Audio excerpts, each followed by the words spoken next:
रुपाली चाकणकर यांनी बदलापूरला भेट दिली आणि त्यानंतर त्यांनी मेहंदी काढली। हे सगळं प्रकरण आता वादाच्या भोवऱ्यात आहे। आधी बदलापूरमध्ये सहानुभूती दाखवली आणि त्यानंतर उल्हासनगरमध्ये जाऊन मेहंदी काढली।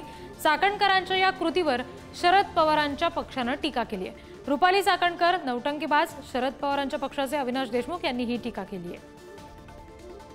बदलापूर शहरामध्ये काय चालू आहे अख्ख्या देशाने बघितलं, जगाने बघितलंय।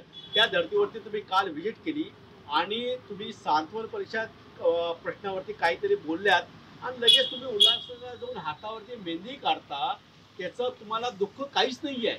म्हणजे हे काय चालू आहे? ही शुद्ध नौटंकी आहे आणि राष्ट्रवादी काँग्रेस या आम्ही आमच्या भूमिकेचा त्यांच्या भूमिकेचा निषेध करतो की लवकरात लवकर रुपाली चाकणकर यांनी या गोष्टीचा बाबतीत राजीनामा द्यावा, कारण ही गोष्ट महाराष्ट्राला अपेक्षित नाही आहे।